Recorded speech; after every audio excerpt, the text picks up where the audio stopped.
Director Inspector Sama Kwarahasi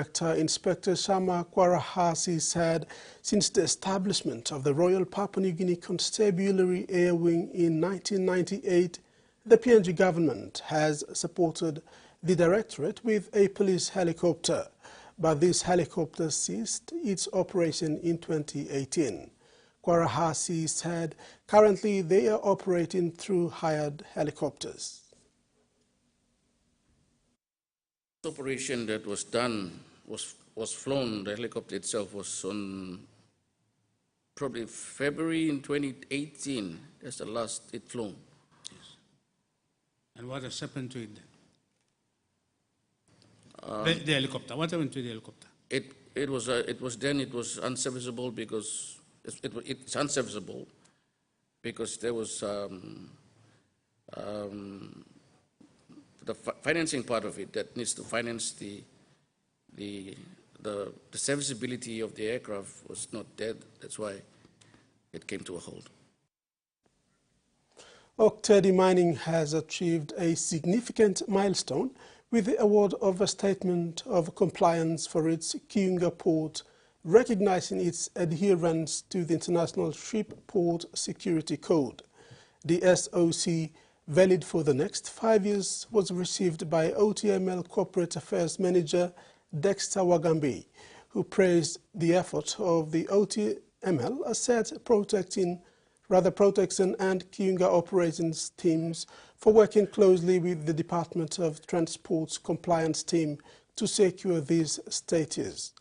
The SOC was presented by the Department of the Transport Acting Secretary Matthew Wawoni alongside former Secretary Roy Mumu, who was being instrumental in the previous SOC certifications. Research shows as many as 1 in 2 Australian children are growing up in violent homes. It's a shocking statistic that has experts and advocates calling for more to be done to keep young people safe from harm. They say a good place to start is better equipping teachers and doctors to identify signs a child is at risk and support them to respond appropriately. These doctors are learning how to spot signs a young patient is living in a violent home and, importantly, how to help. If, clinicians can do that, then survivors and their children tell us that this is really helpful to them. They feel as if they have an ally.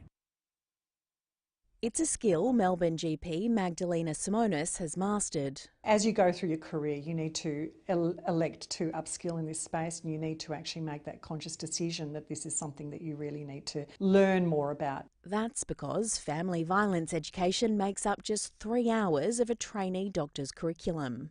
I don't think that GPs on the whole feel confident identifying the subtle signs of family violence. That, Kelsey says, is a missed opportunity. After family and friends, doctors are the most trusted group victims confide in. They're perfectly placed to pick up on the signs and symptoms and to ask in a sensitive way and provide a first-line response. Thanks to state and federal funding, Kelsey and her team have trained more than 1,000 health workers in recent years. It is not sufficient. We need more funding to equip such a large workforce. Family violence education is a compulsory component of teacher training in Australia. Once qualified, educators are given a refresher course every 3 years. But there's an unprecedented teacher shortage plaguing this country. Some teachers who spoke to the ABC said they were so stretched it was not only impacting education delivery and their well-being, but also their ability to support children in crisis. What they're facing in schools is a systemic failure to actually provide them with the resources that they need to support and cater for those children. Sue Wiebeck heads up a family violence crisis service in Canberra. She believes upskilling doctors and teachers makes sense. The community and the service system around children right now, we're letting them down. And young lives depend on that change. Mobile phone detection cameras around Adelaide will officially come online. as of tonight. A 3-month grace period in which drivers were issued warnings if caught using their phones while driving is coming to an end, with massive fines and demerit points to be handed down to those detected by the cameras. And 99 demerit points. That's what one driver would have been hit with if it wasn't for the grace period that's been in effect for Adelaide's mobile phone detection cameras. That driver got busted using their phone behind the wheel a staggering 33 times, followed closely by other drivers who were caught 32 times and 31 times respectively. It's just ridiculous, stupid, irresponsible driving behaviour, to be honest. We're going to call it out for what it is. So far, drivers have got off with a warning, but that grace period comes to an end at midnight tonight. Drivers caught flouting the mobile phone rules from tomorrow will be hit with a $556 fine and 3 demerit points. If you're over 18, you'll also have to pay a $102 victims of crime levy, while under 18s will be charged a reduced levy of $20. SA Police say more than 68,000 warning notices have been issued during the 3-month grace period, about one driver every 2 minutes.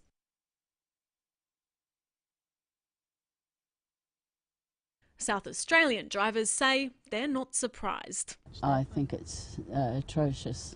It's dangerous. It's pretty horrific really, but I guess once again it's a learning thing for people to realise that there'll be consequences. Do you think that it's going to be enough to deter people? I think it'll certainly help. $650 is a fair hit into the wallet, I think.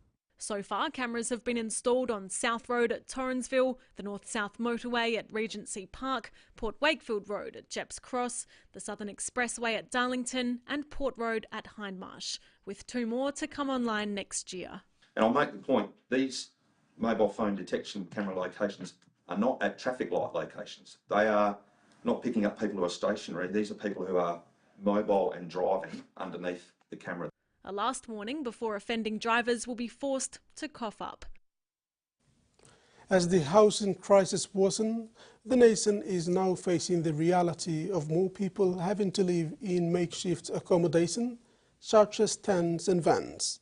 In the Northern Rivers city of Grafton, ends have risen by more than 40% over the past 5 years. These are the stories of those who are being left behind. This is just a park that's at the entrance to town. This is the first thing people see when they come into Grafton. These tent cities have popped up all over Australia. They're not going anywhere. I'm blind. I'm not exactly the cleanest cut looking person. Should have my sink over here somewhere. All my dishes are still here, yep. There's my washing up area there. The comfortability of living in one of these tent cities is very limited. Like, we've got no real toilets here, no showers, so we've got to go to the caravan park or down to the bus depot to use the toilet. All us low income people, we're getting left behind. And eventually we run out of options. When you look at the price of rent to begin with, 400, I don't think that's realistic. You're looking at more 500 onwards. It's literally not possible for those that are on a very low income. If you look at the scale, they're obviously way down in terms of being able to afford what is available, which is very limited, very limited. And then sadly we've had the terrible disasters up north and where people have had to relocate all over the place. We need to be finding real solutions to making sure that women, children, animals are safe. Anyone who came down here would agree that this is not fit for habitation by anyone, let alone our most needy. My man, here you go. We put these together for you guys. I'd be lost without the assistance of the people in this place. You've got camaraderie here, yeah? We're all in the same position, yet the outlook of it, tomorrow's another day. Eventually I hope to get I'll get into housing. I know that one day there will be a house available. Until then I've just got to suck it up and keep doing what I'm doing. After day 3 of the 48th National Darts title and early competition matches, Port Moresby Darts Association takes the lead ahead of NCD Darts Association. Day 3 matches ended on Wednesday evening as the Port Moresby Dart Association are leaders after a good performance. Concluded events were the mixed doubles, men's and women's open doubles, with Pom Darts' Tamasi Arua and Michael Ray taking out the men's doubles top honor. The standing as of last night is as follows for the top 5. Pom Darts Association on 14 points, NCDDA closes in on 12 points as both top leaders give a gap, leaving other centres to struggle for vital points, with Kokopo, Kimbe and Mekeo all on 1 point apiece. This morning opened with the singles finals on the Malapau Resort Kokopo. Game day is in progress as the tournament finals heat up. PNG Netball National Championships commences its senior division matches today at the Ritaflin Netball Courts in Port Moresby. The senior division comprises of 8 teams pooled into 2 pools, Pools A and B. Each team will be playing 5 rounds before going into finals. The PNG Netball National Championship started on Monday with junior tournament and is expected to see out its finals today before the senior competition begins. And that ends our midday news for today. Join us at 6 for more news and sports. Bye now.